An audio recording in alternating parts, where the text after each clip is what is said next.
यहोशू अध्याय 5। यहोशू अध्याय 5। जब यरदन की पश्चिम की ओर रहने वाले हेमोरियों के सब राजाओं ने और समुद्र के पास रहने वाले कनानियों के सब राजाओं ने यह सुना कि यहोवा ने इस्राएलियों के पार होने तक उनके सामने से यरदन का जल हटाकर सूखा रखा है, तब इस्राएलियों के डर के मारे उनका मन घबरा गया और उनके जी में जी न रहा। उस समय यहोवा ने यहोशू से कहा, चकमक की छुरियां बनवाकर दूसरी बार इस्राएलियों का खतना करा दे। तब यहोशू ने चकमक की छुरियां बनवाकर खलडिया नाम टीले पर इस्राएलियों का खतना कराया। और यहोशू ने जो खतना कराया, इसका कारण यह है कि जितने युद्ध के योग्य पुरुष मिस्र से निकले थे, वे सब मिस्र से निकलने पर जंगल के मार्ग में मर गए थे।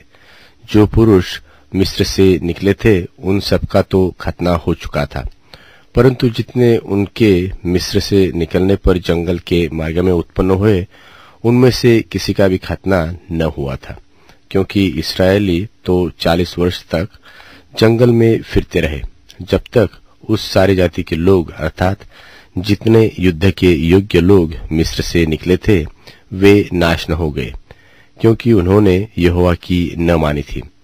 सो यहोवा ने शपथ खाकर उनसे कहा था कि जो देश मैंने तुम्हारे पूर्वजों से शपथ खाकर तुम्हें देने को कहा था, और उस में दूध और मधु की धाराएं बहती है, वह देश मैं तुमको नहीं दिखाने का। तो उन लोगों के पुत्र जिनको यहोवा ने उनके स्थान पर उत्पन्न किया था, उनका खतना यहोशू ने कराया, क्योंकि मार्ग में उनके खतना न होने के कारण वे खतना रहित थे। और जब उस सारी जाति के लोगों का खतना हो चुका, तब वे चंगे हो जाने तक अपने अपने स्थान पर छावनी में रहे। तब यहोवा ने यहोशू से कहा, तुम्हारी नामधराई जो मिस्रियों में हुई है, उसे मैंने आज दूर की है। इस कारण उस स्थान का नाम आज के दिन तक गिलगाल पड़ा है। सो इस्राएली गिलगाल में डेरा डाले हुए रहे, और उन्होंने यरीहो के पास के अराबा में पूर्णमासी की संध्या के समय फसह मना। और फसह के दूसरे दिन वे उस देश की उपज में से अखमीरी रोटी और उसी दिन से भुना हुआ दाना भी खाने लगे। और जिस दिन वे उस देश की उपज में से खाने लगे, उसी दिन के बिहान को मान बंद हो गया, और इस्राएलियों को आगे फिर कभी मान न मिला।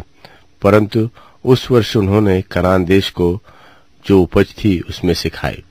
जब यहोशू यरीहो के पास था, तब उसने अपनी आंखें उठाई और क्या देखा कि हाथ में नंगी तलवार लिए हुए एक पुरुष सामने खड़ा है। और यहोशू ने उसके पास जाकर पूछा, क्या तू हमारी ओर का है व हमारे बैरियों के ओर का?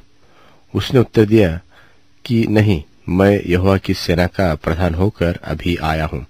तब यहोशू ने पृथ्वी पर मुंह के बल गिरकर दंडवत किया और उससे कहा, अपने दास के लिए मेरे प्रभु की क्या आज्ञा है?